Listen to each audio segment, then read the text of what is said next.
कितने पत्ते होते हैं बेलपत्र में? 3। कितनी लक्ष्मी होती है? अष्टलक्ष्मी। उस लक्ष्मी में भी 3 लक्ष्मी मूल मानी गई है। लक्ष्मी, अपालक्ष्मी, महालक्ष्मी। अष्टलक्ष्मियों में भी 3 लक्ष्मी की प्रधानता है। बेलपत्र के कितने पत्र हैं? 3। शिव महापुराण की कथा कहती है, भगवान शंकर का चरित्र कहता है, माता पार्वती जी के नयन अश्रु से बेलपत्र के पौधे का उद्गम हुआ। माता बेलपत्री के रूप में प्रकट हुई और प्रकट होने पे माता पार्वती जी ने सरस्वती और लक्ष्मी को भी इसमें स्थान दिया। लक्ष्मी को बेलपत्र का स्वरूप, सरस्वती को तने का स्वरूप और मां वृक्ष का स्वरूप हो।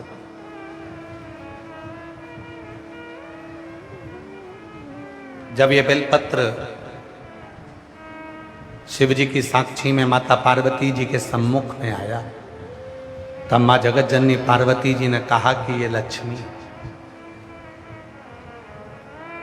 उसी समय पर भगवान शंकर ने इस बेलपत्र के एक पत्ते को 3 पत्र कर दिया।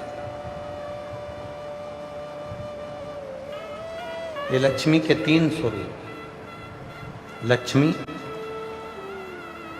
अपालक्ष्मी, धनलक्ष्मी। लक्ष्मी वो जो एक बार आए और आपके हाथों से पुण्य कराती जाए, भंडारे कराए, दर्शन कराए, तीर्थ कराए, कथा सुनाए, भूखे को भोजन कराए, प्यासे को पानी पिलाए, किसी के काम आ जाए, बेटी बेटा बहू नाते रिश्ते कुटुंब कबीले सब में प्रेम बढ़ाए, वो लक्ष्मी। दूसरी अपालक्ष्मी, वो लक्ष्मी जो आती तो है पर वापिस चली जाती है। गलत तरीके से आई और गलत तरीके से चली गई। और तीसरे नंबर पर है धन लक्ष्मी, वो लक्ष्मी जो एक बार घर में आ गई तो 1 साल 2 साल नहीं, वो 7 पीढ़ी तक टिकती है। उसको धन लक्ष्मी कहा। धन लक्ष्मी। लोग कहते हैं गुरु जी, एक बेलपत्र चढ़ाने से कितना फल मिलता है? शिव महापुराण की कथा में कुमार खंड के अंतर्गत, शिव महापुराण की कथा में कुमार खंड में लिखा, एक बेलपत्र का मात्र स्पर्श कर लेने पर, मात्र स्पर्श कर लेने पर 3 लक्ष्मियां हमारे ऊपर कृपा करना प्रारंभ कर देती। एक बेलपत्र का मात्र स्पर्श कर लेना।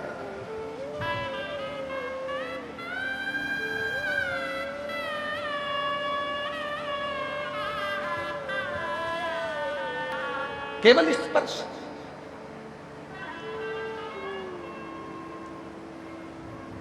एक काशी में कथा करी थी, पहले नंबर वाली, दूसरी वाली नहीं, पहली वाली कथा। उस पहली वाली कथा में कहा था, जब जीवन में तुम्हें लगने लगे कि तुम्हारे पास में लक्ष्मी की कमी हो रही है, धन की कमी हो रही है, संपदा की कमी हो रही है, वैभव की कमी हो रही है, खूब मेहनत करना, कर्म को जागृत करना, परिश्रम पूरा करना, रात दिन एक कर देना, इधर उधर भटकना मती। किसी के कहने पे यहाँ मत जाना कि मैं इनको ये दिखा दूंगा, इनको हाथ दिखा दूंगी, इनको पत्रिका दिखा दूंगी, इनको ये दिखा दूंगा, उनसे भभूति ले आऊंगा, उनसे बेल ले आऊंगा, उनसे नरियल ले आऊंगा तो मेरा काम हो जाएगा। ना ना ना, महापुराण का कुमार खंड कहता है, जब तुम्हारे यहाँ धन की कमी हो, अपने परिश्रम को बढ़ाओ, अपनी मेहनत को बढ़ाओ, अपने कर्म को बढ़ाओ, अपनी लगन को बढ़ाओ, अपनी एकाग्रता को बढ़ाओ। और साथ में शंकर जी के मंदिर में बेलपत्र हमेशा कब चढ़ाते हो? पहले तुम जल चढ़ाते हो, उसके बाद बेलपत्र चढ़ाते हो। पर जब तुम्हें लगने लगे कि मेरे घर में संपदा की कमी हो रही है, धन की कमी हो रही है, धन के पीछे क्लेश हो रहा है, पैसे के पीछे क्लेश हो रहा है, तो उस बेलपत्र को पहले चढ़ाओ और जो घर से जल लेकर आई हो वो बाद में चढ़ाओ। और जब तुम उस जल को बाद में चढ़ाओगी और बाद में चढ़ाने के बाद उस चढ़ी हुई बेलपत्र को अपने घर लेकर आओगी, रखो रात भर, फिर दूसरे दिन उस बेलपत्र को वापस लेकर जाओ, फिर नया बेलपत्र चढ़ाया, पुराना बेलपत्र वहीं छोड़कर आई, फिर नया बेलपत्र चढ़ाया, पुराना बेलपत्र वहीं छोड़कर आई। ये क्रम जो 21 दिन तक लगातार कर लेता है, 22वें दिन वो खुद कह सकता है कि मेरे घर में अब भगवान ने हाथ पकड़ लिया, मेरे घर में संपदा देना प्रारंभ कर। एक बेलपत्र में लक्ष्मी, अपालक्ष्मी, धनलक्ष्मी, 3 लक्ष्मियों का भाव कुमार खंड वर्णन करता है कि एक बेलपत्र के पत्र में वो सुख होता, वो आनंद हो।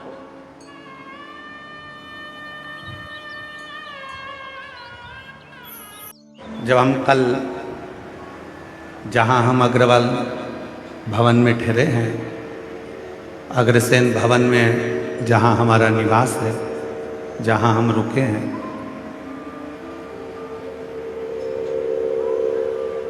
उस अग्रवाल धर्मशाला से, अग्रसेन भवन से जब हम आ रहे थे तो कोई एक बहन ने एक पत्र दिया था। वो पत्र हमने वहीं पर दे दिया था। फिर हम कथा कर कर गए तो उस पत्र को पढ़ा। उस पत्र में उस बहन ने लिखा था कि मैंने एक संकल्प लिया है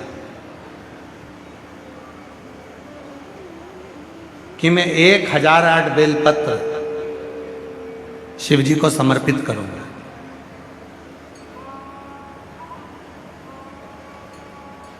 आप मुझे बता सकते हैं कि 1008 बेलपत्र शंकर भगवान को कैसे चढ़ाऊं?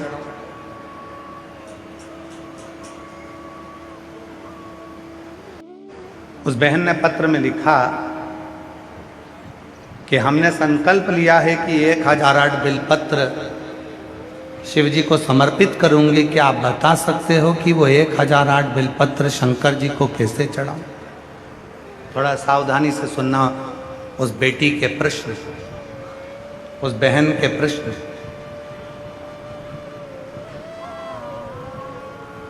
मेरी उस जीजी के प्रश्न। क्या आप बता सकते हैं कि वो 1008 बेलपत्र मुझे शिव जी को चढ़ाना है तो मैं कैसे चढ़ाऊं? अगर वो बहन जो अग्रसेन भवन में पत्र दी थी, अगर वो बैठी हो तो खड़ी हो सकती है, और अगर नहीं आई हो तो टीवी के माध्यम से भी सुन सकती। कि वो पत्र में लिखा कि मैं 1008 बेलपत्र शिव जी को चढ़ाना चाहती हूं, उसको कैसे चढ़ाऊं? तो आपसे निवेदन है, शिव महापुराण की कथा कहती है अगर 1008 बेलपत्र आप शिव जी को चढ़ाना चाहते हो तो पहले 1008 बेलपत्री के पेड़ लगाओ, तब जाकर 1008 बेलपत्र शिव जी को चढ़ाओ।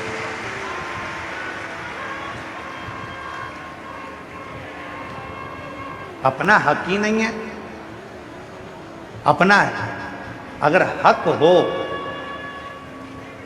महाराज, अपना यदि हक हो, जिस पेड़ को हमने लगाया उस पेड़ की बेलपत्र का हक हमारा, जिस वृक्ष को हमने लगाया उस वृक्ष के फल का हक हमारा, जिस पौधे को लगाया उस पौधे के फूल पर हक हमारा। बेलपत्री के वृक्ष को लगाया है,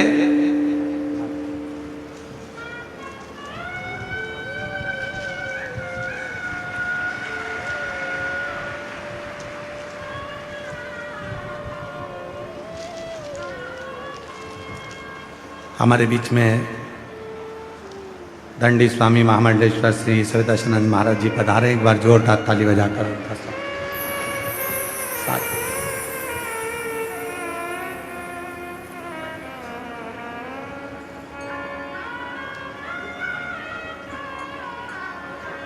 यदि महाराज 1008 बेलपत्र यदि आप शिव जी को समर्पित कर रहे तो 1008 बेलपत्र के वृक्ष लगाने की जवाबदारी भी आपकी। हो सकता है आपको हमारी बात का बुरा लग जाए, हो सकता है हमारी बात का आपको बुरा लग जाए, पर जिस पौधे को लगाया उस पौधे के फूल पर हक अपना होता है, जिस वृक्ष को लगाया उस वृक्ष के फल पर हक अपना होता है, और जिस बेलपत्र के वृक्ष को लगाया उस बेलपत्र के वृक्ष की पत्तियों पर भी हक अपना होता है। फिर आप तोड़कर उसे शिव को समर्पित कर सकते।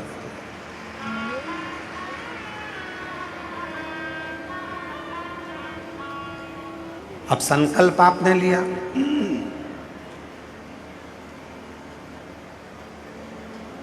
कि 1008 बेलपत्र तोड़कर मैं चढ़ाऊंगी। संकल्प आपने लिया, गला पकड़ रहा है भाई मेरे। संकल्प आपने लिया है कि 1008 बेलपत्र, यह माइक अच्छा है कि ये सही है?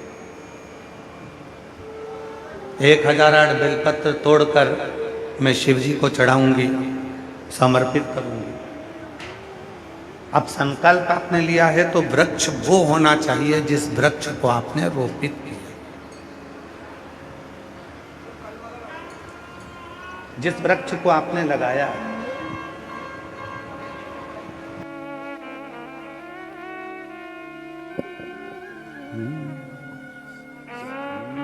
शरण पड़ी मांगो घड़ी रे घड़ी, दुख काटो दया करी न दर्शन आपो। शंभो शरण पड़ी मांगो घड़ी रे घड़ी, दुख काटो दया करीन दर्शन आपो। आप वृक्ष लगाओ।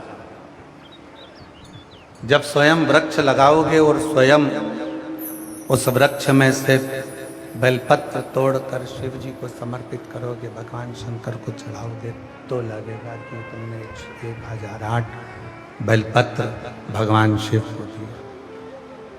स्वयं वृक्ष लगा।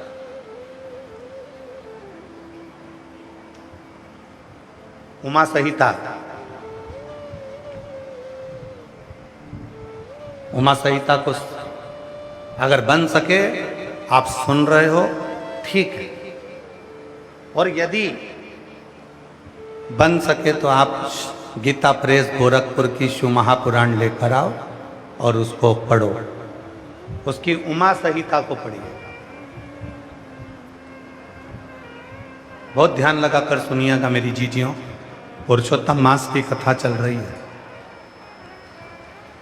एक एक शब्द आपके लिए बहुत सुख देने वाला है, आनंद देने वाला, एक एक शब्द।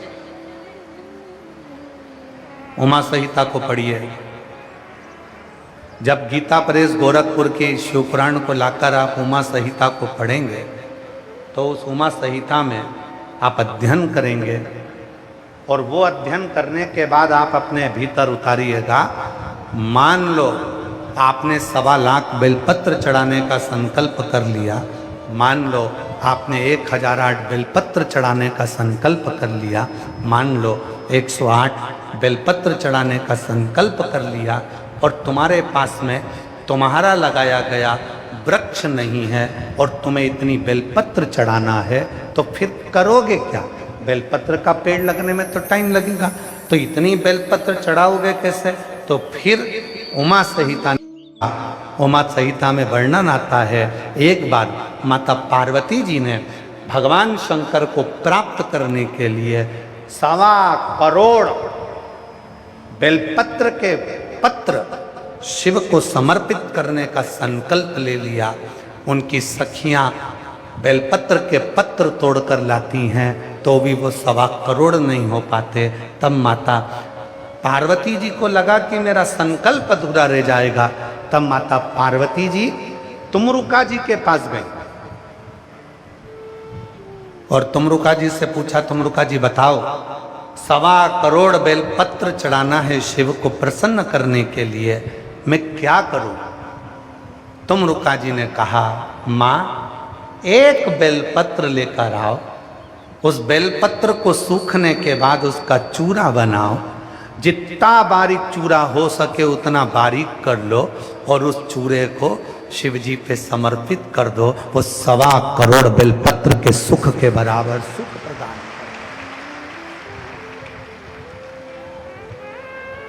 एक बेलपत्र के पत्र में भी वो फल है, वो लाभ है जो 1.25 करोड़ बेलपत्र के बराबर सुख हमको प्रदान करता है। एक बेल।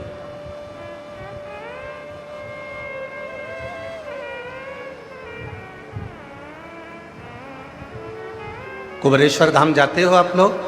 जब सीहोर जाते हो कुबेरेश्वर धाम पर, बाबा कुबेर भंडारी की भूमि पर जाते हो, 12 ज्योतिर्लिंग के मध्य बिंदु कुबेरेश्वर धाम पर कंकर शंकर पूजन करते हो, वहां से एक रुद्राक्ष लेकर आप आते हो। वहां से आते समय एक बेलपत्र जो शंकर भगवान पे चढ़ा हुआ हो,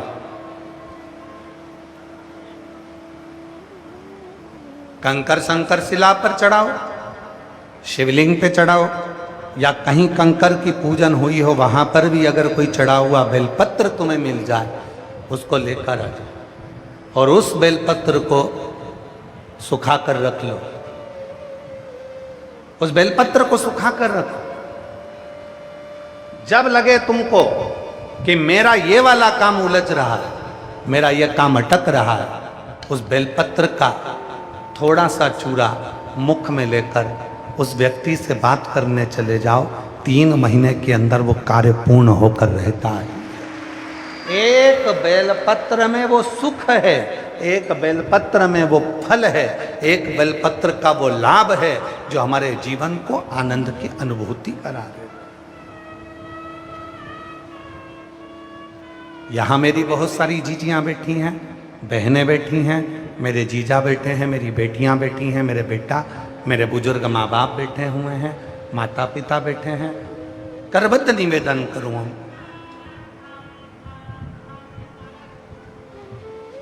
1.25 लाख बेलपत्र चढ़ाना है, 108 बेलपत्र चढ़ाना है, 1008 बेलपत्र चढ़ाना है, 1.25 करोड़ बेलपत्र चढ़ाना है। एक बेलपत्री के पत्र को सुखाकर बारीक से बारीक, बारीक से बारीक, बारीक से बारीक जब बिल्कुल महीन हो जाए, उसको जब समर्पित किया जाता है तो उसके कण कण की गिनती से भी करोड़ों हजारों बेलपत्र के पत्र चढ़ाने का फल प्राप्त हो जाता है। महीन से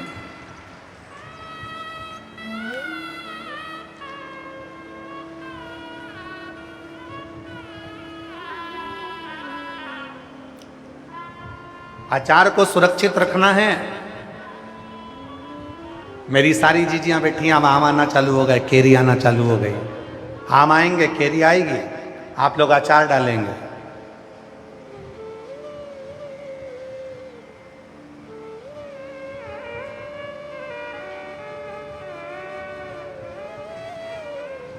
जिस दिन हम आए थे उस दिन हमारे एक दिल्ली वाले गोयल जी और बंसल जी तो यहाँ बैठे हैं, दिल्ली वाले गोयल जी बंसल जी दोनों थोड़ा थोड़ा अचार का डब्बा बांध कर लाए।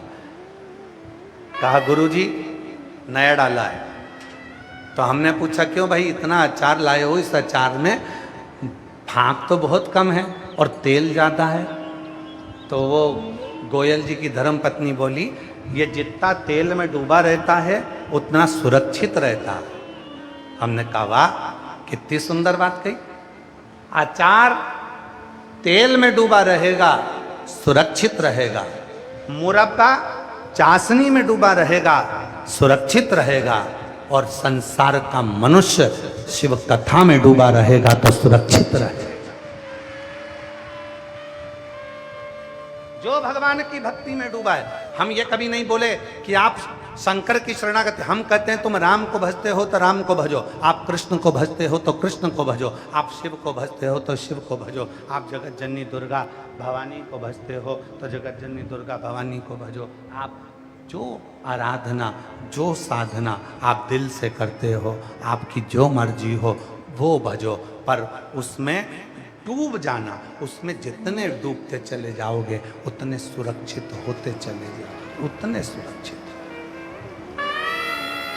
डूबना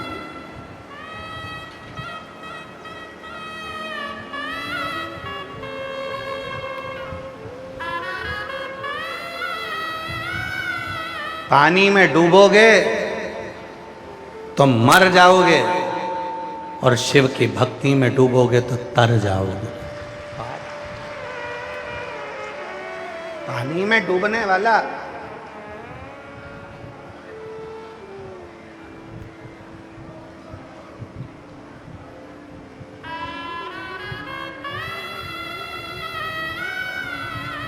और कहने में पीछे नहीं हटेंगे। पानी में डूबने वाले को बचाया जा सकता है, थोड़े चांस हैं।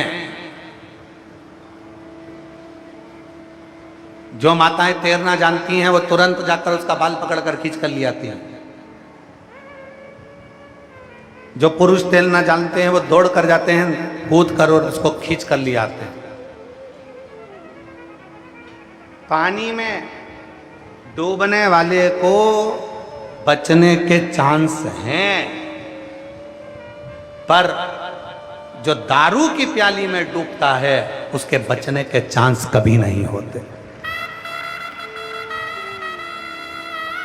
पानी में डूबने वाले को बचाया जा सकता है, पर प्याली में डूबने वाले को बचाना कठिन पड़ जाता है, क्योंकि पानी में डूबेगा तो केवल एक डूबेगा और प्याली में डूबा उसका बेटा भी एक दिन रोएगा, बेटी भी रोएगी, पत्नी भी रोएगी, माँ भी रोएगी, बाप भी रोएगा, जिंदगी भर उसका रोने में निकल जाएगा।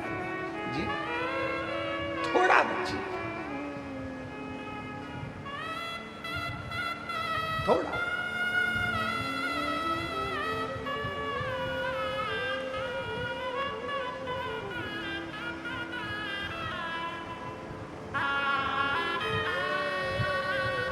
स्मरण करिए।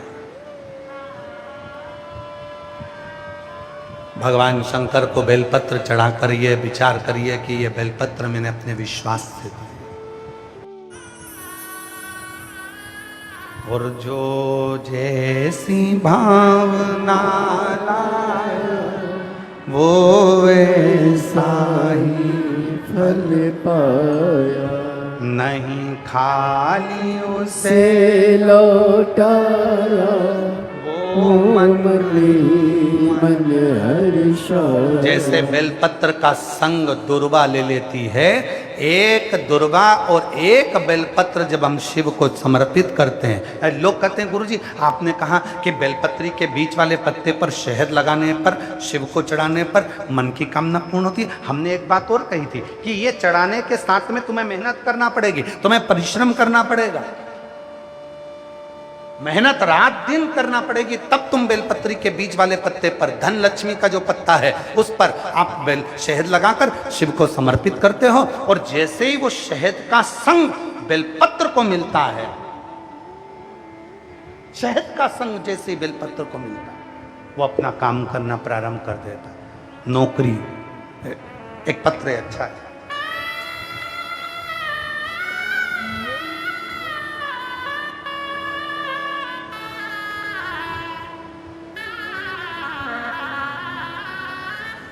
जो जैसी भावना लाया वो वैसा ही फल पाया। देखिए मेरा नाम सविता विश्वकर्मा है, मैं गंगोह सहारनपुर से आई हूँ। कहीं बैठी हों तो हाथ हिला सकती हैं।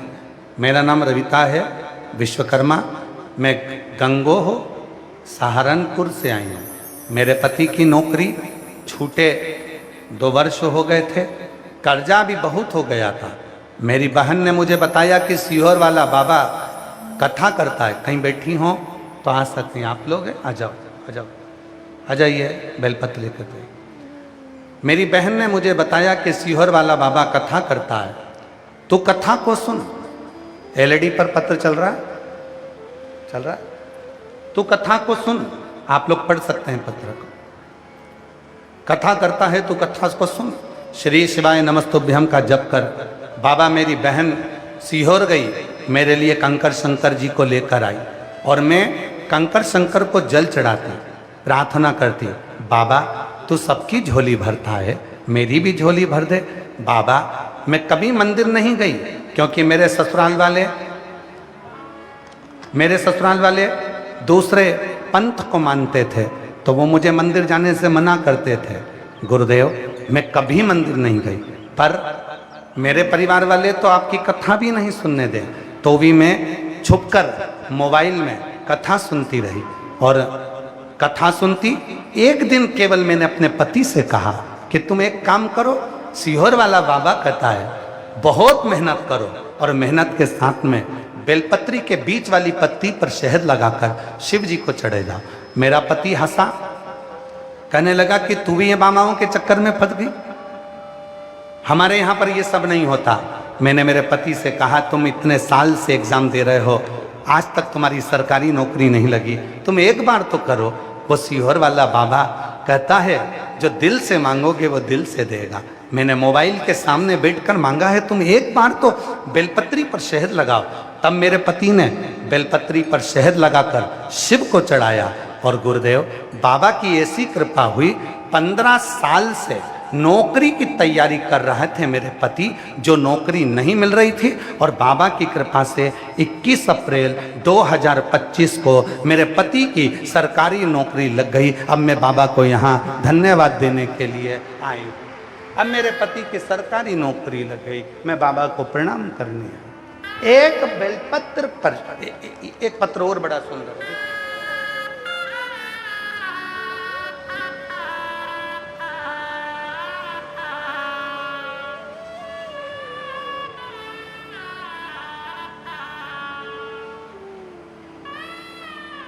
शशि देवी पति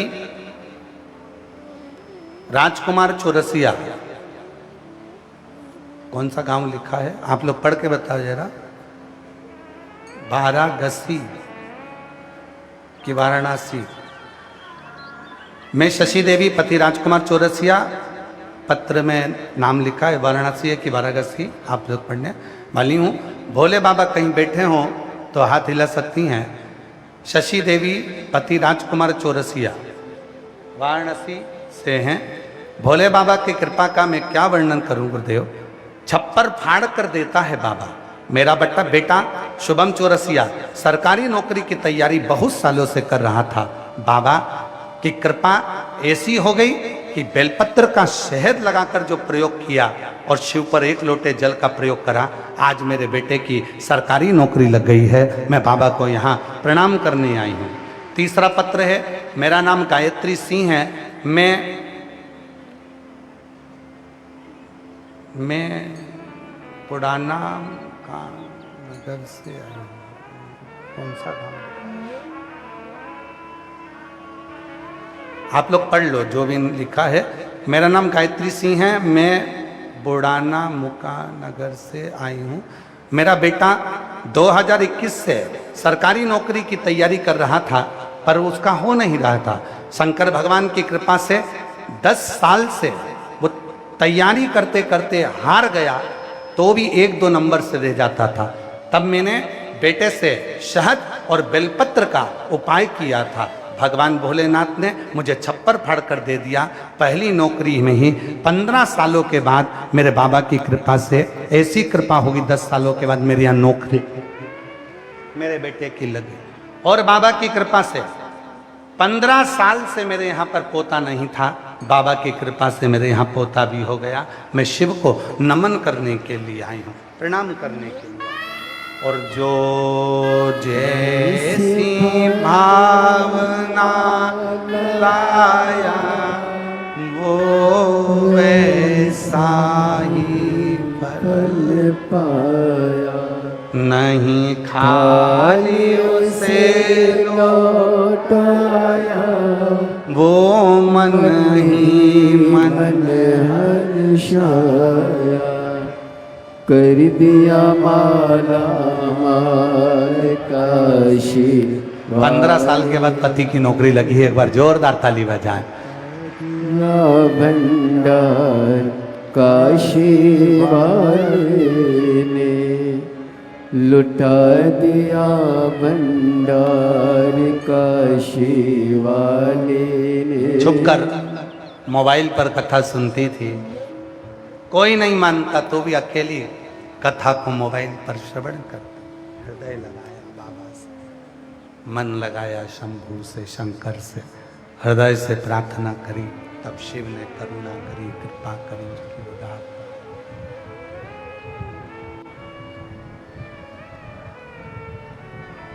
ये शिव है, ये शंकर है, ये उघड़दानी, ये त्रिकालदर्शी, ये कैलाशी, ये अविनाशी। एक बेलपत्र की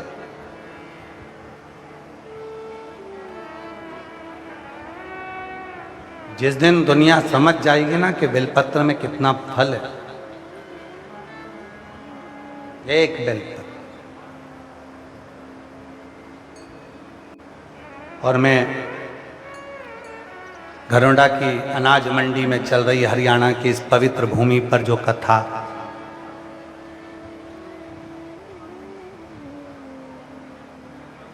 नगरखेड़ा सुधार घरोंडा द्वारा जो ये कथा चल रही है,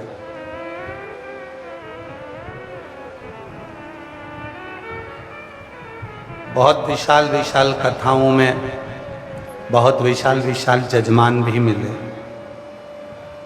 सबने कहा, बहुत दूर दूर से लोग आते हैं, गुरुजी आप उनको एक बेलपत्र देकर केवल भेज देते हो,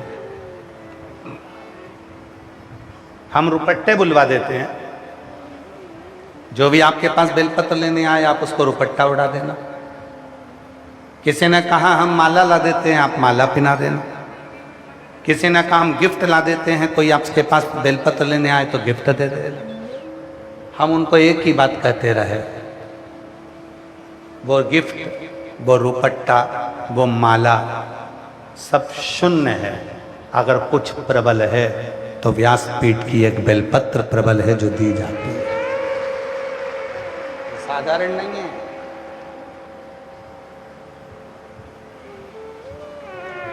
ये साधारण नहीं है।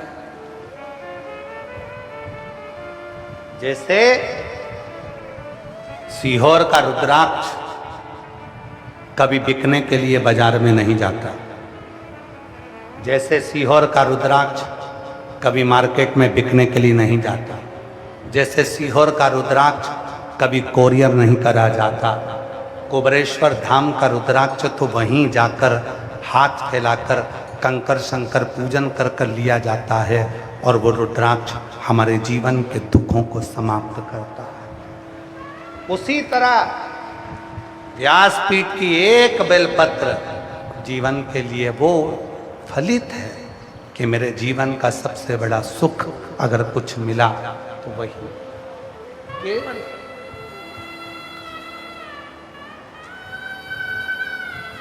मेरी जीजियों, मेरे जीजाओं, मेरी बेटियों, मेरे बेटाओं, मेरे बुजुर्ग माता पिता, ध्यान रखना कुछ नहीं है, कुछ नहीं। बहुत मन अशांत है, बहुत अशांत, कहीं मन में डिप्रेशन है, चिंता है, कुछ मत करो, पहुंच जाओ बेलपत्री के वृक्ष के नीचे, एक पार्थिव शिवलिंग का निर्माण करो और श्री शिवाय नमस्तुभ्यम का स्मरण जप भीतर जी।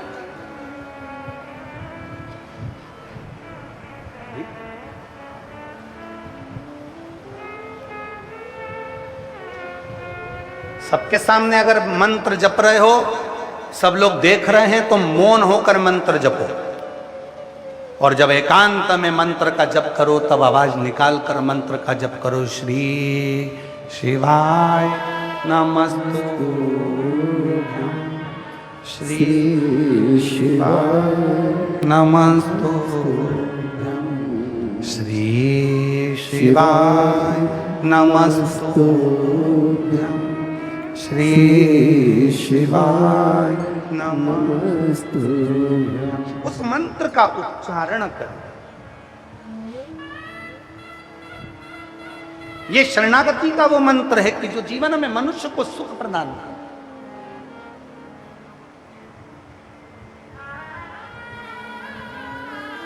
पुरुषोत्तम मास चल रहा है, मल का महीना, पुरुषोत्तम मास।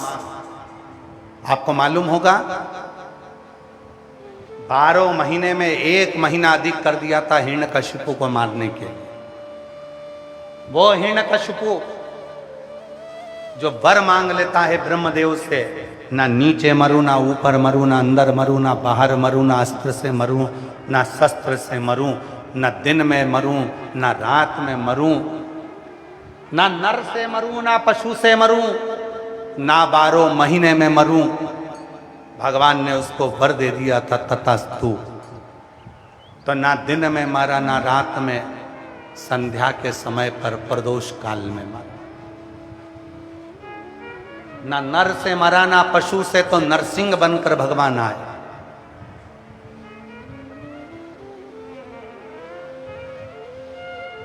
ना अंदर मरा, ना बाहर, तो देहली पर मरा।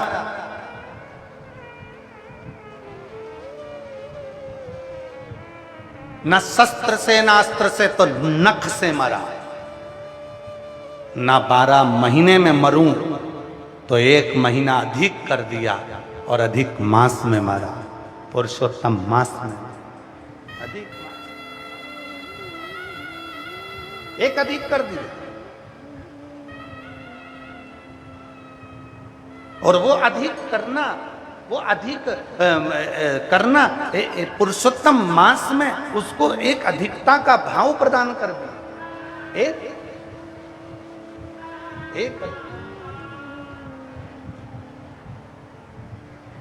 एक अधिक। अब जो महीना था मलमास, जो महीना मलमास का जो निकला, मलमास का जो महीना हुआ जिसमें हिरण्यकशिपु मरा था, उस महीने को किसी ने स्वीकार नहीं करा। कोई उस महीने को स्वीकार नहीं करता, कोई भी उस महीने को स्वीकार नहीं कर रहा। और यह केवल मलमास की कथा नहीं है, संपूर्ण जगत के प्रत्येक मनुष्य की कथा है।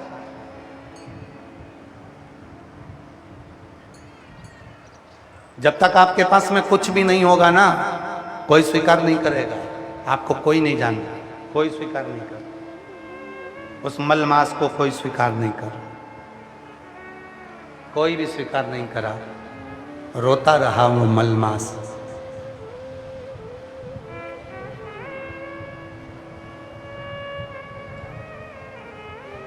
जब जब मलमास नरसिंह भगवान के सामने जाता था, तब नरसिंह भगवान का क्रोध उस मलमास को देखकर और बढ़ जाता था। उनको लगता था कि अभी हिरण्यकशिपु जीवित है। उनको यह महसूस होता था कि हिरण्यकशिपु अभी जीवित है। भगवान ने देखा कि ये तो बार बार क्रोध बढ़ रहा है, मलमास को पीछे हटाया। भगवान शंकर के पास देवता गए, हाथ जोड़कर विनय करा, आप इस नरसिंह भगवान के क्रोध को शांत करो। तब भगवान शंकर ने शरम्ब पक्षी का रूप धारण कर लिया। पक्षी का रूप धरकर भगवान, शरम्ब पक्षी का रूप रखकर भगवान शंकर उड़ते उड़ते गए और नरसिंह भगवान को पंजे में पकड़कर अलखनंदा नदी में ले जाकर छोड़ दिया। नरसिंह भगवान को अलखनंदा नदी में ले जाकर छोड़ा। उसी नदी में नरसिंह भगवान समाधि में लीन हो गए। क्रोध शांत हो गया। लक्ष्मी जी उनको ले जाने लगी। तब नरसिंह शिला के रूप में अलखनंदा नदी में आज भी नरसिंह भगवान वहाँ पर विराजित हो गए। आप लोग बद्रीनाथ गए होंगे, तो बद्रीनाथ जी के पुल पे से जब बद्रीनाथ मंदिर के लिए जाते हैं, तो पुल पे से जहाँ ताप्त कुंड है, गर्म पानी जहाँ आता है, उसी के नीचे जब अलखनंदा नदी में एक बड़ी सी शिला का दर्शन करेंगे तो उस शिला का नाम है नरसिंह शिला। उस नरसिंह शिला के रूप में भगवान विष्णु विराजित। पर वो जो मलमास था वो बड़ा दुखी था, क्योंकि उसको सम्मान नहीं मिल रहा, उसको आदर नहीं मिल रहा।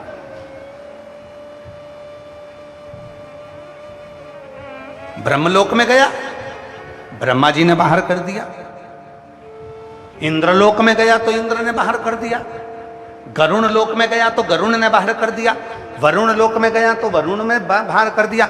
जितने लोक में मलमास जाता था, मलमास जितने लोक में गया, जो 1 महीना अधिक करा था 12 महीने में, वो मलमास बार बार जहां जाता था सब उसे भगा देते थे। तब वो आखिरी बार मन में सोच लिया मलमास ने कि अब आखिरी बार जा रहा हूं भगवान विष्णु के पास में। तब भगवान नारायण विश्राम कर रहे थे। शेषनाग ने देख लिया मलमास को। मलमास ने शेषनाग भगवान को प्रणाम करा। शेषनाग जी, मैं बहुत दुखी हूँ क्योंकि मैं मलमास हूँ, मुझे कोई स्वीकार नहीं करता। लोग मुझसे ईर्ष्या करते हैं, नफरत करते हैं, लोग मुझे प्रणाम नहीं करते, लोग मेरा मुंह देखना पसंद नहीं करते, लोग मुझे पूछते नहीं हैं क्योंकि मैं मलमास हूँ। शेषनाग जी ने पूछा, तू मलमास? हाँ। तो तुझे तो लोगों को प्रणाम करना चाहिए क्योंकि तूने देवताओं का काम किया। नरसिंह भगवान का प्रकट तेरे मास में हुआ है, नरसिंह भगवान प्रकट हुए हैं और नरसिंह भगवान ने हिरण्यकशिपु को मारा, तो लोगों को तो तुझे नमन करना चाहिए। अगर तू नहीं होता तो हिरण्यकशिपु मरता ही नहीं, नरसिंह भगवान का प्रागट्य ही नहीं होता अगर तू नहीं होता।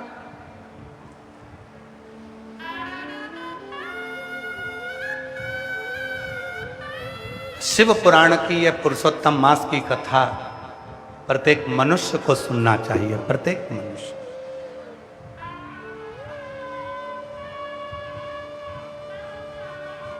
तुझे तो लोगों को प्रणाम करना चाहिए। तेरे अंदर नरसिंह भगवान प्रकट हुए, हिरण्यकशिपु मरा। अगर मलमास तू नहीं होता तो हिरण्यकशिपु नहीं मरता। शेषनाग ने एक बात बड़ी सुंदर कही, शायद आप सबके लिए और हमारे लिए वो बात है। शेषनाग ने कहा, मलमास, मेरा भाई वासुकी नाग, उसने भी देवताओं का हित करा था। समुद्र मंथन में मेरे भाई वासुकी नाग की नेति बनाई गई थी। मंदराचल पर्वत पर उसे लपेटा गया था। देवता और राक्षसों ने मिलकर उसका मंथन किया था। जब समुद्र का मंथन करा, अमृत निकल गया। उस वासुकी नाग को कोने में पटक दिया। कोई ने उसको नहीं देखा, कोई ने उसको अमृत नहीं पिलाया, कोई ने उसको दवा नहीं कराई, किसी ने उसका आदर नहीं करा।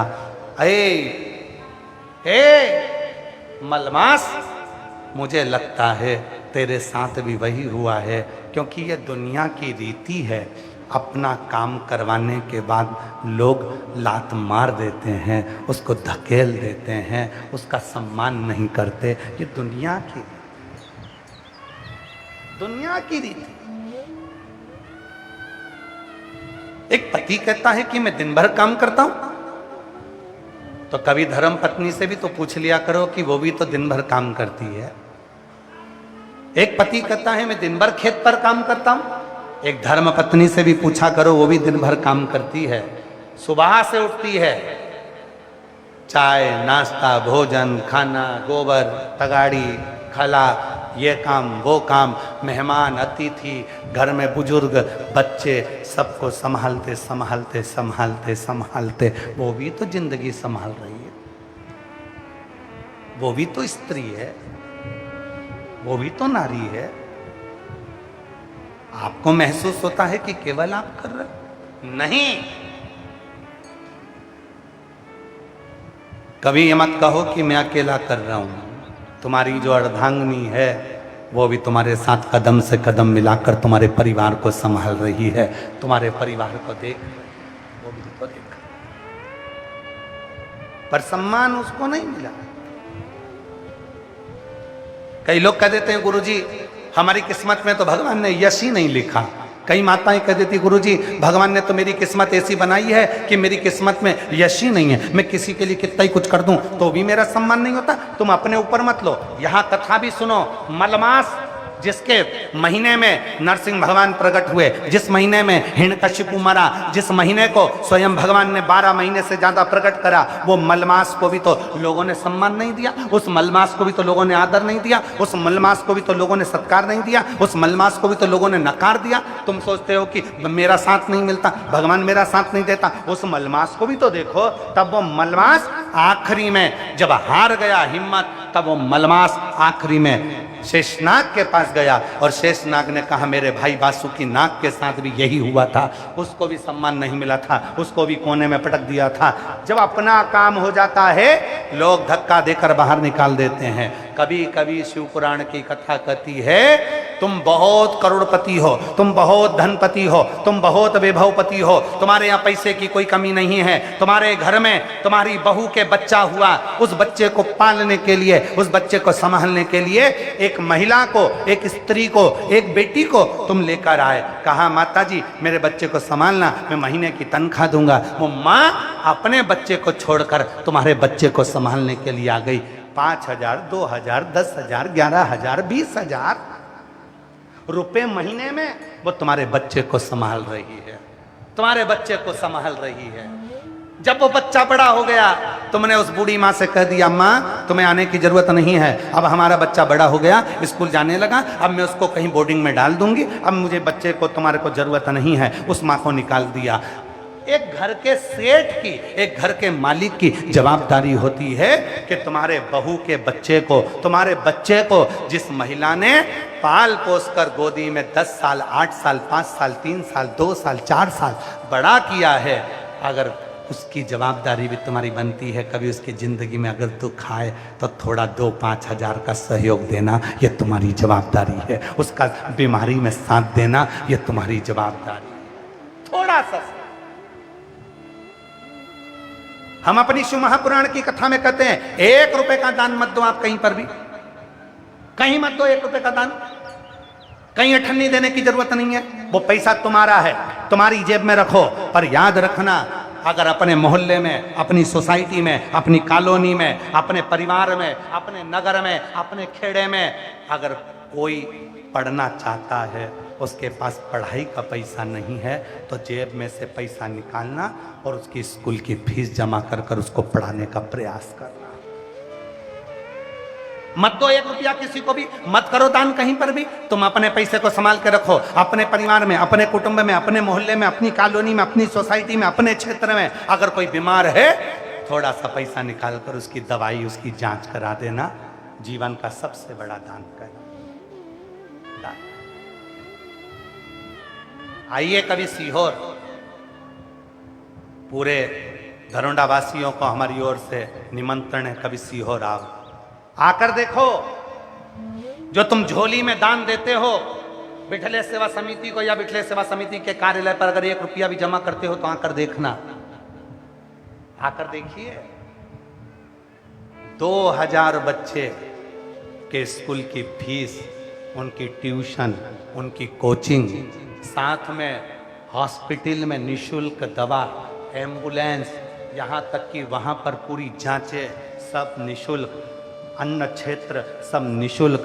20,000 लोग, 25,000 लोग सुबह से शाम तक भोजन करते हैं, प्रतिदिन निशुल्क, विवाह निशुल्क, कन्यादान निशुल्क। कभी आकर दर्शन करिएगा तो आपको लगेगा कि हमारा दान किया हुआ कहाँ लगा। मत करो 1 रुपया दान, अपनी जेब में रखो, पर अपने परिवार में, अपनी कॉलोनी में, अपनी सोसाइटी में, अपने मोहल्ले में, अपने खेड़े में, अपने गांव में, अपने अड़ोसी पड़ोसी को भी देखो। अगर कोई बच्चा पढ़ना चाहता है, कोई बच्चा एजुकेशन करना चाहता है, अपने बच्चे को तो पढ़ा ही रहे हो, साथ में उस बच्चे को भी पढ़ाओ, उसकी भी एजुकेशन कराओ, उसको भी पढ़ाओ। बेटियों को हम फिर निवेदन करेंगे, कई लोगों के मन में आता है बेटे को पढ़ाना है, बेटी को नहीं पढ़ाना है, पर निवेदन है आप सबसे कि अपनी कैपेसिटी से ज़्यादा अपनी बेटी को पढ़ाने का प्रयास करना, एक दिन वो भी नाम रोशन करेगी तुम्हारा। पढ़ाओ,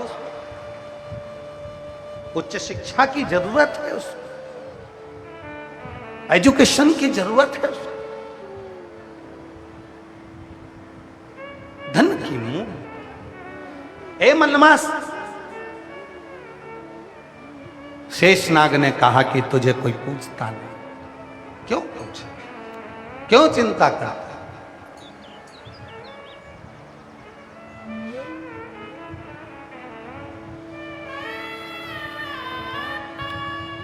कुरुक्षेत्र कौन कौन गया है? हाथ उठाओ जल्दी से, सब गए हो?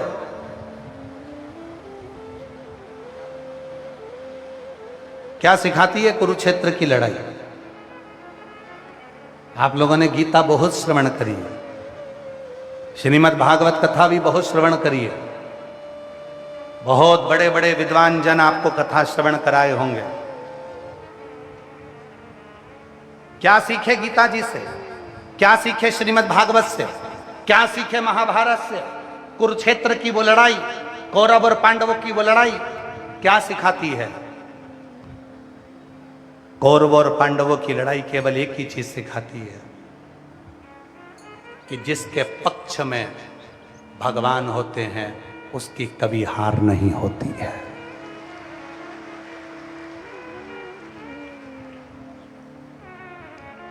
भगवान को अपने पक्ष में करो, और हम दुनिया को अपने पक्ष में कर रहे हैं। मोबाइल चला रही थी, एक ग्रुप से किसी ने ब्लॉक कर दिया, टेंशन में आ गई। मेरे को किसने निकाला? 3 दिन तक चिंता में लगी रही, मुझे निकाला किसने? मैं जब इस ग्रुप में एडमिन थी तो मुझे निकाला किसने? और पूरे ग्रुप को देख रही है, मुझे ब्लॉक कर दिया, किसी ने फेसबुक से ब्लॉक कर दिया, किसी ने इंस्टा से ब्लॉक कर दिया, किसी ने व्हाट्सएप ग्रुप से ब्लॉक कर दिया, कोई मुझे तुम दुनिया को अपने पक्ष में करना चाहते हो। और याद रखना, संसार के लोगों को अपने पक्ष में करोगे तो दुर्योधन जैसे हार जाओगे, और अगर उस कृष्ण को, राम को, शिव को अपने पक्ष में करोगे तो जीत जाओ। अपने पक्ष में भगवान को करो। पूरी गीता का सार, पूरी गीता का, पूरी महाभारत का सार है, परमात्मा को अपने पक्ष में रखो तो जवाबदारी उसकी होगी जिताने।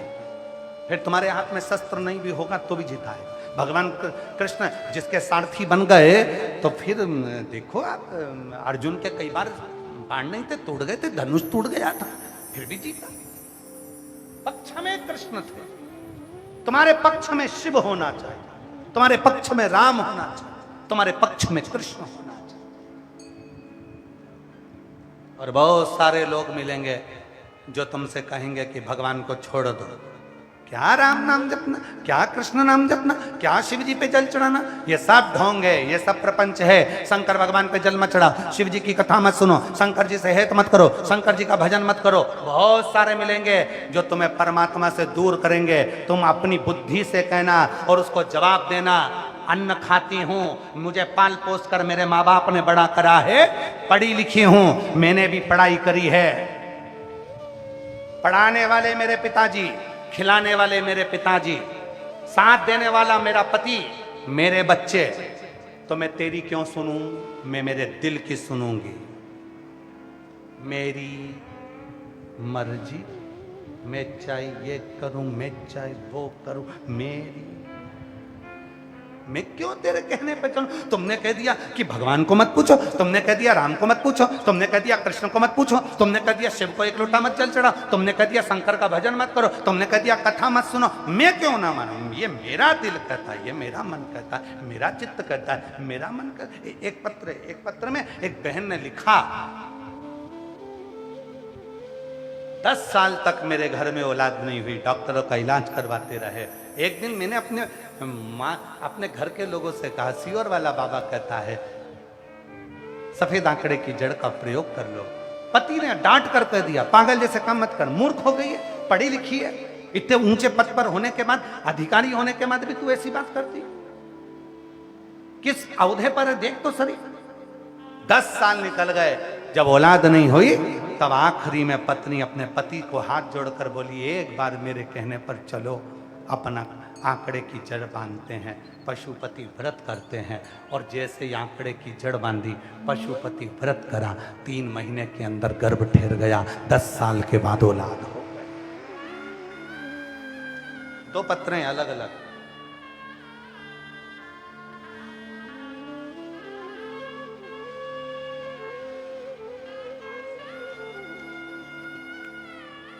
एक पत्र तो मेरा नाम विमलेश विभा है। मैं उत्तर प्रदेश जिला सहारनपुर की रहने वाली हूँ। मेरे पति का नाम विशाल वर्मा है। मैं 15 साल के बाद महादेव की कृपा से मां बनी हूँ। मैं हार चुकी थी, पत्र को आप लोग पढ़ेंगे, मैं हार चुकी थी। सब कुछ करके सभी डॉक्टरों ने मना कर दी थी कि मेरा मां बनना मुश्किल है। फिर किसी ने मुझे बताया कि पशुपति व्रत करो, तब मैं ज़्यादा विश्वास नहीं करती थी। मैंने व्रत तो किए पर मेरा मन नहीं मन था। जब मैंने पहला व्रत किया, शाम को मंदिर में दिए लगाए तो मेरा 3 दिए बुझ गए। 3 दिए बुझ गए। वो मैं मंदिर से निकली तो पंडित जी ने आवाज लगाई, आपने दिए जलाओ। फिर से तब बुझे हुए दिए को मैंने फिर जलाया। वापिस मुझे लगा कि मेरा व्रत कुछ गड़बड़ है। सियोर वाला बाबा कहता है कि विश्वास के साथ करना तो देगा। मैंने वो व्रत तो जैसे तैसे करे। दूसरी बार हम पति पत्नी ने पूर्ण भरोसे के साथ व्रत किया और बाबा की ऐसी कृपा हुई। 15 साल के बाद गुरुदेव, 15 साल के बाद मेरे बाबा ने मेरे घर में पुत्र दे दिया। ये शिव की कृपा है। एक पत्र और है, कहीं बैठी हो तो आ सकती है अगर कहीं बैठी।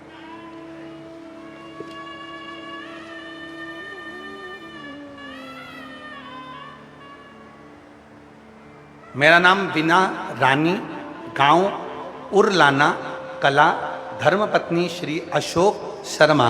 हमारा फ़ोन नंबर ये है। गुरुजी कहीं बैठी हो तो आ सकती हैं। मेरा नाम बीना रानी, गांव उरलाना कला, धर्मपत्नी श्री अशोक शर्मा। हमारा मोबाइल नंबर ये है। हम आपकी कथा 2020 से सुन रहे हैं। 1 लोटा जल का चमत्कार हमने प्रत्यक्ष देखा है। हमारे पुत्र के विवाह के 10 साल हो गए थे, लेकिन उसकी यहाँ कोई संतान नहीं थी। हमने कोई डॉक्टर, वेद, हकीम, मंदिर, ऐसा कोई जगह नहीं बची जहाँ हम नहीं गए। सब दूर दिखाया, सब दूर गोदी भरवाई, फिर भी संतान नहीं हुई। गुरुदेव, तब हमने आपके द्वारा बताए हुए उपाय, आंकड़े की जड़, पशुपति व्रत करना प्रारंभ किया। ऐसा हमने 2 बार किया और भोले भंडारी ने हमारी प्रार्थना स्वीकार कर ली। 22 जनवरी 2024 को महाराज बाबा की कृपा से मेरे घर में, शिव की कृपा से, एक नहीं 2 पशुपति व्रत करे, 2 बार सफेद आंकड़े की जड़ बांधी और बाबा की कृपा से हमारे घर में 22 जनवरी 2024 को घर में 2 पुत्रों ने जन्म लिया, जिसका नाम हमने ध्रुव और शिवाय रखा है। भोलेनाथ को आज शुक्राना करने के लिए मैं यहाँ आई हूँ, बाबा को नमन करने के लिए। एक नहीं दिए, 2 दिए। एक पत्र और है। मेरा नाम रेणु भाटिया है। मैं दिल्ली की रहने वाली हूँ। मेरा मोबाइल नंबर ये है। बाबा की कृपा का क्या बखान करूं, उसकी असीम कृपा तो हमेशा हमारे परिवार पर है। गुरुदेव, मेरे बड़े सुपुत्र और पुत्र वधू के यहाँ कई वर्षों तक औलाद नहीं हुई। हिम्मत हार चुके थे। डॉक्टर ने भी कह दिया था कि कोई नस चोक होने के कारण इसको माँ का सुख नहीं प्राप्त होगा। जब हिम्मत हारे तब मैंने अपने बेटे बहू को सियोर भेज दिया। वहां कंकर शंकर की पूजन कराई, रुद्राक्ष लेकर आए। एक कंकर जो लेकर आए थे उसी पर जल चढ़ाकर मेरी बहू ने पीना प्रारंभ करा और बाबा की ऐसी कृपा हुई। 2 बार पशुपति व्रत करे, 2 बार सफेद आंकड़े की जड़ बांधी, 2 बार सियोर होकर आ गई और बाबा की कृपा से 24 जून 2025 को मेरे घर में जुड़मा 2 बच्चों ने जन्म लिया। मैं बाबा को यहाँ प्रणाम करने के लिए आई हूँ। दोनों बच्चों का फोटो लगा रही, दोनों बच्चों का फोटो लगा। और जो जैसी वो ऐसा ही फल पाया, नहीं खाली से लौटाया, वो मन ही मन हर्षाया, और कर दिया माला माल काशी वाले, लौटा दिया भंडार काशी वाले ने लुटा दिया भंडार काशी वाले ने, लुटा दिया भंडार काशी वाले ने, ओ कर दिया माला माल काशी वाले ने, लुटा दिया भंडार काशी वाले। किस भावना से आए हो? आपके मन में क्या चल रहा है, क्या विचार चल रहा है? सती माता भी कथा श्रवण करने के लिए गई थी कुंभज ऋषि के यहां भगवान शिव के साथ, और कुंभज बाबा कथा कर रहे थे। सती मैया के मन में आ गया मेरी तो शादी हुई है और विवाह हुआ, पति को तो घुमाने के लिए कोई अच्छे स्थान पर ले जाना चाहिए। आजकल के पति पत्नियों को घुमाने के लिए गोवा लेकर जाते हैं, हिल स्टेशन लेकर जाते हैं, हिमाचल आदि लेकर जाते हैं, और मेरे पति मुझे घुमाने के लिए शादी के बाद लेकर आए तो कथा सुनाने बिठा दिया। और कुंभज बाबा कथा कर रहे थे, सती के मन में आया शादी के बाद में कथा सुनने बैठी, इससे तो अच्छा है कि मेरा जीवन जलकर भस्म हो जाए। कुंभज ऋषि मौन हो गए, चुप हो गए, स्तुप्त हो गए। कथा पूरी हो गई। शिवजी ने पूछा क्या बात है कुंभज ऋषि, आप चुप हो गए हो कथा कहते कहते बीच में, क्या हुआ? कुंभज ऋषि ने कहा शिव महापुराण की कथा जब होती है और इसको जो सुनता है उसके मन के अंदर जो बात आती है वो पूरी होती है।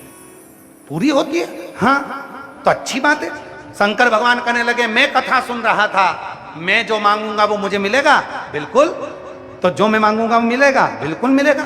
तो कुंभज ऋषि से कहा बताओ मैंने क्या मांगा, आप बता सकते हो? कुंभज ऋषि ने कहा मैं आपके मन की जानता हूं, आपने राम जी का दर्शन मांगा है। आप जब जाओगे यहां से तब राम जी का दर्शन हो जाएगा। तो फिर तुम चुप क्यों हुए, मौन क्यों हुए? कुंभज ऋषि ने कहा तुमने तो राम का दर्शन मांगा था, पर सती माता ने मन में सोचा मेरे पति मुझे यहाँ कथा सुनाने लिया, इससे तो मैं जलकर राख हो जाऊं तो अच्छा। शिव जी कहने लगे शिव पुराण सुनते समय जो मन में आता है वो तो होकर ही रहता है, उसे कोई नहीं रोक सकता। अब तो सती को जलकर भस्म होना ही पड़ेगा। और अपने पिता दक्ष प्रजापति की यहाँ सती माता गई, पिता का अपमान पिता ने जो करा, सती माता यज्ञ के कुंड में जलकर भस्म हुई और शंकर जी को राम का दर्शन हुआ। इसीलिए शिव पुराण की कथा कहती है जब सुनने बैठो अपने लिए कहना बाबा मेरे दुख हरना, मेरे कष्ट हरना, मेरी बीमारी दूर करना, मेरी झोली खुशियों से भरना मेरा भोला बाबा। किसी स्त्री की गोद खाली मत रखना और किसी पुरुष की जेब खाली मत रखना, ऐसी करुणा मेरा भोलेनाथ करना। उससे हमेशा कथा के अंदर बैठकर अच्छा मांगो, अच्छा कहो, अच्छा बोलो, अच्छा विचारो, अच्छा भाव रखो, दूसरे के प्रति ईर्ष्या का भाव मत रखो।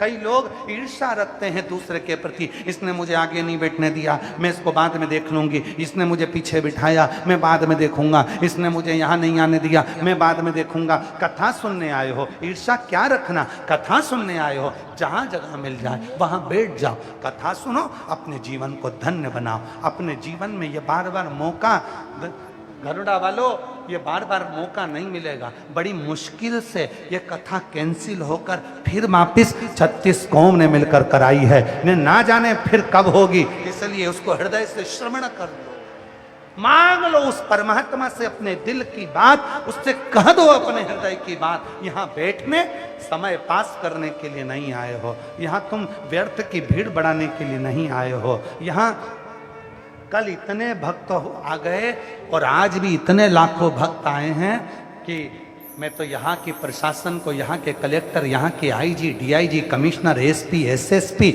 यहाँ का विद्युत विभाग, यहाँ का चिकित्सा विभाग, यहाँ के सारे विभागों को, पीडब्ल्यूडी विभाग, यहाँ के सारे विभागों को धन्यवाद देता हूँ। यहाँ के टीआई, यहाँ के पुलिस कांस्टेबल, एक एक को धन्यवाद देता हूँ। जिन्होंने कल इतनी भीड़ को और आज भी जो लाखों की भीड़ आई है इसको संभालने के लिए मुस्तैदी रखी है। एक बार पूरी प्रशासन को जोरदार ताली बजाकर साधुता दी। कठिन है कथा को संभालना, भागवत कथा संभालना सरल है, राम कथा संभालना सरल है, पर शिव महापुराण की कथा को संभालना कठिन है, क्योंकि कथा सुनने के लिए यहां सब शंकर के गण आते हैं। किसकी बुद्धि कैसी, किसके विचार कैसे, किसकी सोच कैसी, कितनी संख्या में आएंगे कोई भरोसा नहीं है। लोग सोचते हैं पहले दिन तो पब्लिक कम आएगी, दूसरे दिन थोड़ी बढ़ेगी, तीसरे दिन बढ़ेगी, चौथे दिन बढ़ेगी। अब इनको क्या बताएं कि पहले दिन ही छक्का लगा दिया। बताओ तो बताओ क्या। शिव महापुराण में बैठकर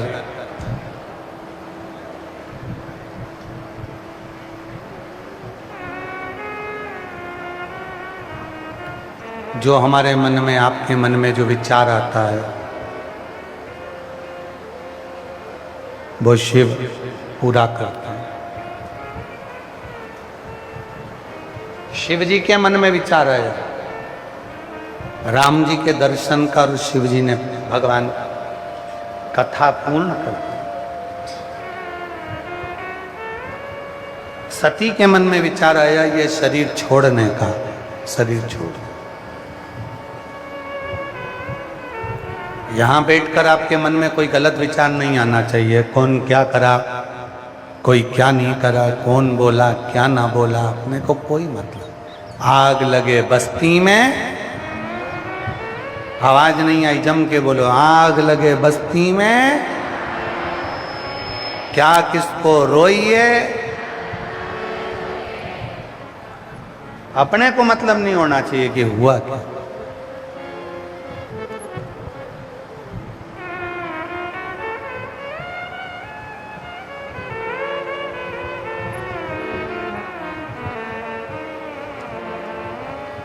एक व्यक्ति ने कहा, दिल्ली में कहा कि शिव जी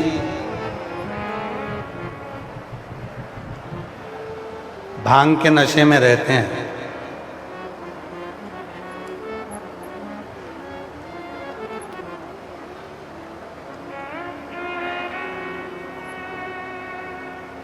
इसीलिए कोई भी कुछ मांगने आता है तो तुरंत दे देते हैं।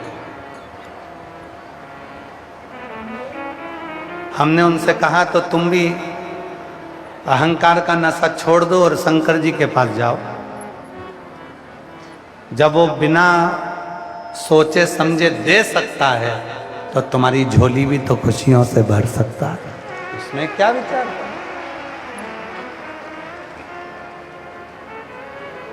और मांगा है भोलेनाथ से वरदान। आवाज नहीं आई है मेरी बहनों।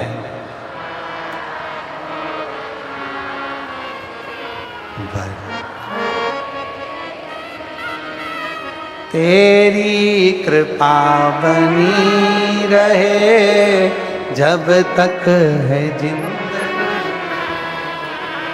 तेरी कृपा बनी रहे जब तक है जिंदगी। मांगा है भोलेनाथ से वरदान है, मांगा है भोलेनाथ से वरदान। शिव से हम केवल एक वर मांगे, तेरी कृपा, तेरी करुणा, तेरी उदारता। मलमास रो रहा है। शेषनाग जी ने कहा मेरे भाई वासुकी नाग के साथ भी यही हुआ। आज की दुनिया है ही ऐसे, आपका उपयोग कर लेती, आपको लात मार देती। वाहवारी दुनिया, मतलब की दुनिया में किसी का कोई नहीं। धन के साथी हजारों हैं, जब धन ही नहीं तो कोई नहीं।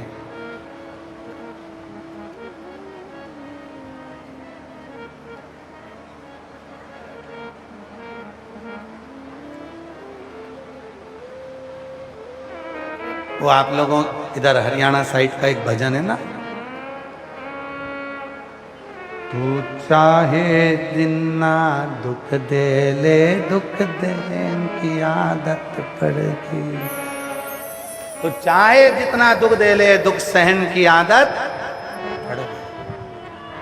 पड़ गई हो। पर इतना याद रखना, दुनिया के लोग अगर किसी पर एक उंगली उठाते हैं तो ये 3 उंगली उसी की ओर जाती है कि तुम दूसरे पर उंगली उठाने से पहले अपने अंदर झांक कर देखो कि तुम कैसे हो।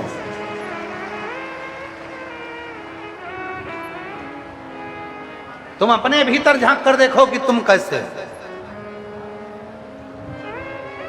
एक व्यक्ति दूसरे व्यक्ति पर इल्जाम लगा रहा है, दूसरा व्यक्ति एक व्यक्ति पर इल्जाम लगा रहा है, एक व्यक्ति दूसरे व्यक्ति पर इल्जाम लगा रहा है, दूसरा व्यक्ति एक व्यक्ति पर इल्जाम लगा रहा है। अरे भाई छोड़ो ना, काय का टेंशन लेना, काय को चिंता करना। ये कितने अनाज के व्यापारी बैठे हैं यहाँ घरोंडा मंडी में। घरोंडा मंडी के जितने अनाज व्यापारी बैठे हैं, जरा हाथ तो उठाओ जरा तुम सब। ये सब व्यापारी बैठे हैं अनाज मंडी के, एक बार इनके लिए जोरदार ताली बजाओ। साधुता है आप सबको। घरोंडा मंडी के जितने व्यापारी बैठे हैं, हम आप सबसे निवेदन करते हैं, ईमानदारी से अपने हृदय पर हाथ रख के बोलना, तुम्हारी मंडी में 10 तरह का माल आता है। कोई तो चावल अच्छा आएगा, कोई चावल बेकार आएगा, कोई सोयाबीन अच्छा आएगा, कोई सोयाबीन बेकार आएगा, कोई गेहूं अच्छा आएगा, कोई गेहूं बेकार आएगा। 3-4 क्वालिटी का गेहूं भी आता है, 3-4 क्वालिटी का धान भी आता है, 3-4 क्वालिटी का सोयाबीन भी आता है, 3-4 क्वालिटी की मक्का भी आती है, 3-4 क्वालिटी का जो भी यहाँ अनाज होता है, ज्वार है, मक्का है और जो धान है, जो भी है यहाँ आता। हर तरह का माल मंडी में आता है और मंडी का व्यापारी उसकी कीमत लगाता है और उसके प्रयोग को लेता है, उस अनाज को लेता है और उसको क्वालिटी मान बनाकर थैली में पैक कर कर दूसरे देश भेज देता है। मंडी के व्यापारी में यह कला होती है कि बेकार को भी अच्छा बनाकर भेज दे। इसलिए शिव पुराण की कथा मंडी में हो रही है।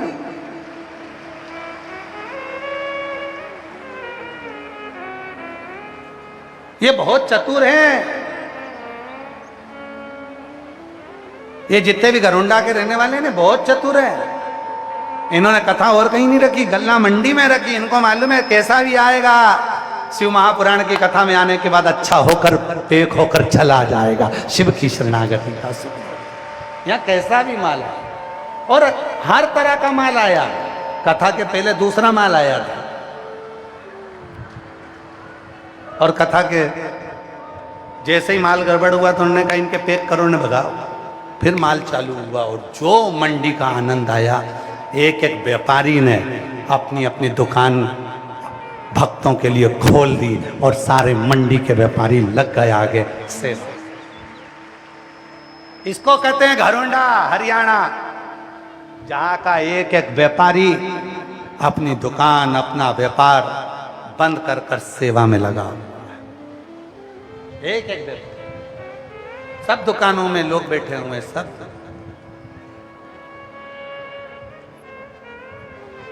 विश्वास पूर्ण रखो और जब विश्वास पूर्ण होता है तब शिव की शरणागति प्राप्त।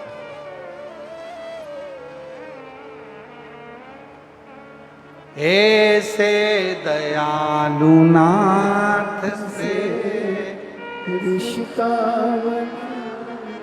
बोलो बोलो बोलो बोलो। ऐसे रिश्ता मिलता रहेगा आपको, जो कुछ भी चाहिए मिलता रहे।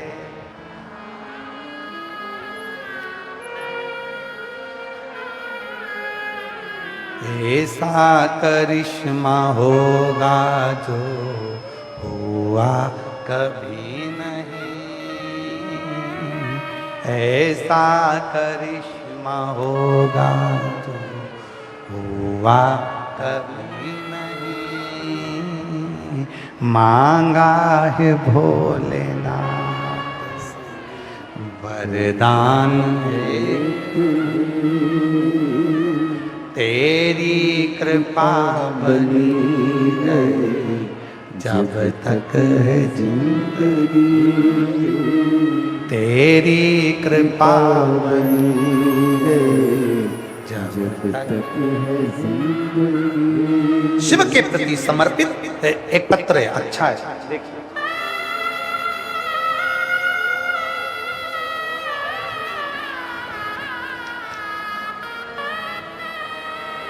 मेरा नाम रीना रानी, मेरे पति का नाम विक्रम सिंह, मेरा मोबाइल नंबर ये है। मैं अराईपुरा गांव, तहसील घरौंडा, जिला की रहने वाली हूँ, करनाल की। एक लोटे जल का मैं क्या वर्णन करूं गुरुदेव। एक दिन मैं टीवी पर आपकी कथा सुन रही थी।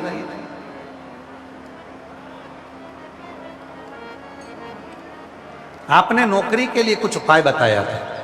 तब मेरा बड़ा बेटा बोला, क्या मम्मी, मेरी भी आर्मी में क्लर्क के पद पर क्या नौकरी लग सकती है?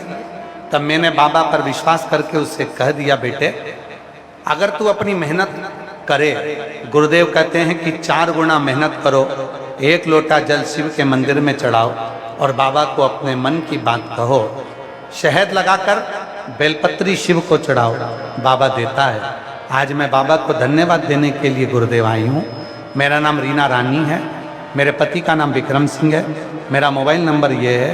मैं अराईपुरा गांव, तहसील घरौंडा की रहने वाली हूँ।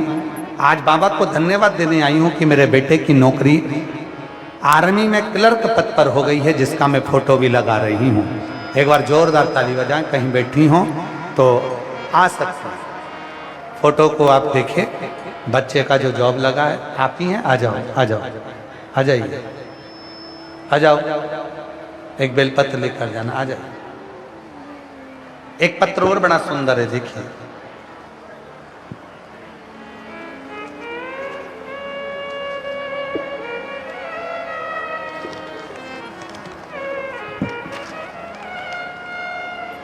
मैं रीना देवी विनोद शर्मा, नीलो खेड़ी, जिला करनाल, हरियाणा की रहने वाली हूँ। कहीं बैठी हो तो हाथ हिला सकती हैं। रीना देवी विनोद शर्मा, कहीं बैठी हो, नीलो खेड़ी, जिला करनाल। आ जाओ बेटा, आ जाइए। रहने वाली हूँ। मेरा मोबाइल नंबर ये है गुरुदेव। भोले बाबा का जितना गुणगान करूँ उतना कम है। मेरे भोले बाबा ने मुझे बहुत कुछ दिया है गुरुदेव। हम आपकी कथा 2022 से सुन रहे हैं। मुझे एक गठान हो गई थी, रसोली हो गई थी, हाथ पांव में सूजन आना चालू हो गई थी। मुझे बच्चेदानी में गठान बता दी थी गुरुदेव। इलाज भी करवाया तो भी वो गठान कम नहीं हुआ। तब किसी ने बताया कि आप आस्कनी माता के नाम से एक उपाय आपने बताया था रसोली के लिए, गठान के लिए। वो मैंने करा। शिवजी पे जल चढ़ाकर नंदी के पास बैठकर उसको पीना प्रारंभ करा। आज मैं बाबा को धन्यवाद देने के लिए आई हूँ। दूसरी बार जब जांच कराने के लिए गठान की गई तो डॉक्टर ने कह दिया तुम्हारी गठान समाप्त हो गई है। आज मैं बाबा को कथा के पंडाल में धन्यवाद देने के लिए आई हूँ। बाबा की कृपा से मेरी बच्चेदानी की गठान समाप्त हो गई। मैं शिवजी को यहाँ नमन करने के लिए आई हूँ।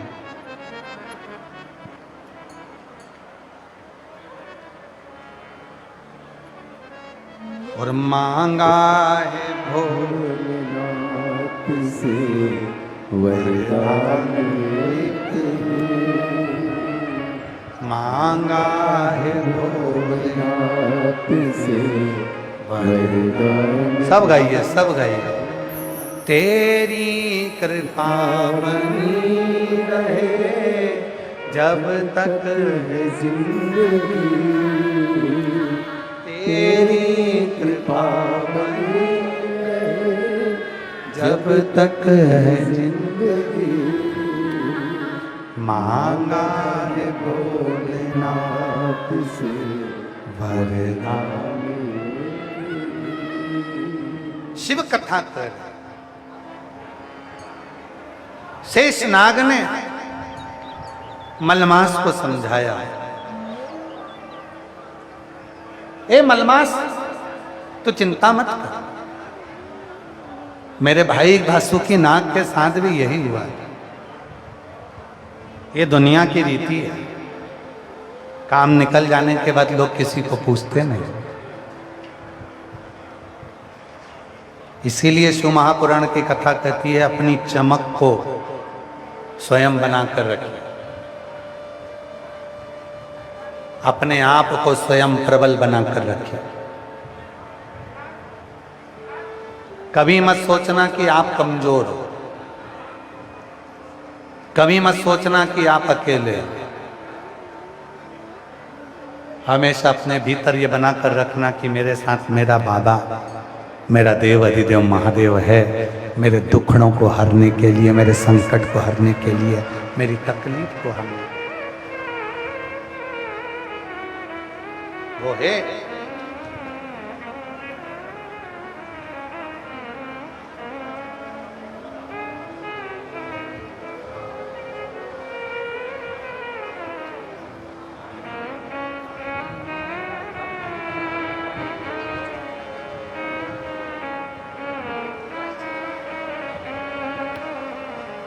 बच्चादानी में गठान हो गई थी, शिव जी की कृपा से ठीक हो गई।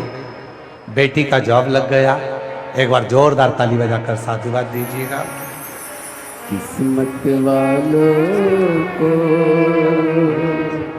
मिलता है भोले तेरा दरबार। किस्मत वालों को मिलता है भोला तेरा दरबार। शिव कथा कर रही है, शिव महापुराण की कथा कर रही है। मलमास बड़ा दुखी हो गया, शेषनाग से कहा कि अब मैं करूं तो करूं क्या, क्या करूं। शेषनाग ने कहा कि मेरे भाई वासुकी नाग के पास जाओ। मेरे भाई वासुकी नाग को भी सबने प्रयोग कर कर पटक दिया।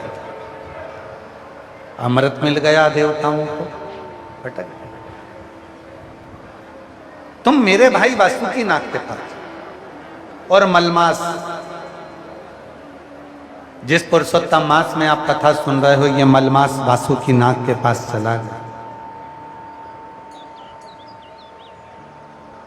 वासुकी नाग मलमास को देखा, मलमास की आंख में आंसू था, आंख में जल भरा हुआ। वासुकी ने पूछा कि तुम रो क्यों रहे हो। कहा भगवान नरसिंह का अवतार मेरे ही महीने में हुआ, हिरण्यकशिपु भी मरा भी मेरे ही मास में, फिर भी लोग मुझे मलमास जानकर अपना नहीं रहे, मुझे कोई सम्मान नहीं देता, मुझसे नफरत करते हैं, मुझसे ईर्ष्या करते हैं।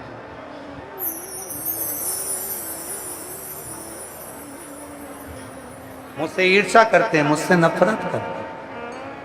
मैं करूं तो करूं क्या, कहां जाऊं मैं। किस्मत वालों को बेटे का जॉब आर्मी में क्लर्क के पद पर हुआ। एक बार जोरदार ताली बजाकर साथ बात करिए। मिलता है भोले तेरा दरबार। किस्मत वालों को एक बार जोरदार ताली बजाएं माता के लिए। मिलता है भोले तेरा दरबार। सच्ची सरकार तुम्हारी साचा दरबार। किस्मत वालों को मिलता है भोले तेरा दरबार। मलमास की आंख में आंसू भरा हुआ।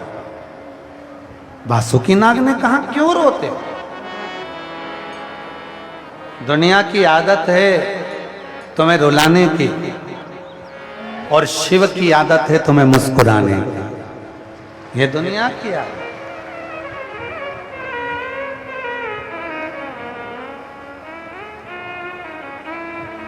तो रोता क्यों है। मलमास कहने लगा मुझे सम्मान नहीं मिलता, लोग मुझसे नफरत करते हैं, ईर्ष्या करते हैं, बड़ा दुख है मेरे मन में, मेरा कोई सम्मान नहीं है। लोग मेरा अपमान करते हैं, मुझे पूछते नहीं हैं, मेरा आदर नहीं करते, ईर्ष्या करते हैं, मुझे कोई साथ नहीं रखता, मुझसे नफरत करता।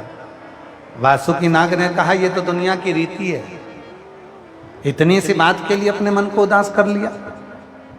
एक काम कर, मलमास,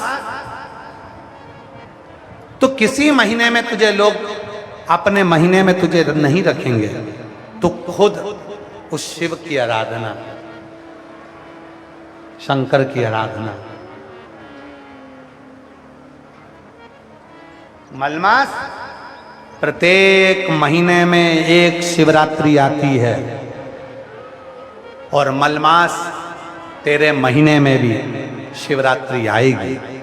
उस शिवरात्रि को यदि तूने पार्थिव शिवलिंग का पूजन कर लिया, पार्थिव शिवलिंग का निर्माण कर कर तूने अगर उसकी पूजन कर ली और तूने जो दिल से मांग लिया, तुझे वो मिल जाए। तू जो मांगेगा वो तुझे मिले। पार्थिव पूजन, मलमास स्वयं वासुकी नाग के कहने पर भगवान शंकर के पार्थिव का स्मरण करते हैं और जो पार्थिव पूजन मलमास ने करी, शिव प्रसन्न हो गए। मलमास, क्या हुआ? लोग मुझसे नफरत करते हैं, ईर्ष्या करते हैं, कोई देवता मुझे स्वीकार नहीं कर रहा, कोई महीना, कोई तिथि मुझे स्वीकार नहीं कर रहा, मैं दिखने में भी ठीक नहीं। शिव ने कहा मैं तुझे कुछ दूं ना दूं ये पक्का है, पर मेरे जो इष्ट हैं भगवान विष्णु वो तुझे देंगे। मैं इतना विचित्र लगता हूं, मुझे देखकर तो लोगों को क्रोध आ जाए।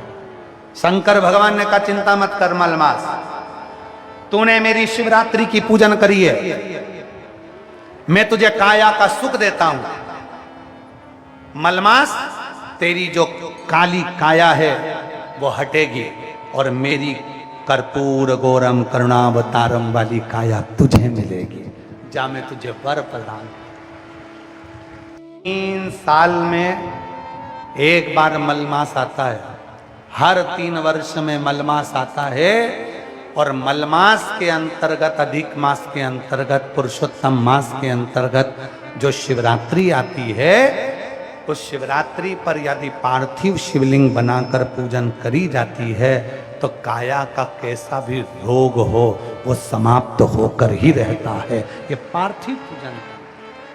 इसलिए जैसे सावन महीने में पार्थिव पूजन करते हैं अपन सब ऑनलाइन, करते हो आप लोग, वैसे ही अधिक मास की शिवरात्रि पर शायद 13 जून को आना चाहिए शिवरात्रि, और भी हम कल देखकर आपको बता देंगे।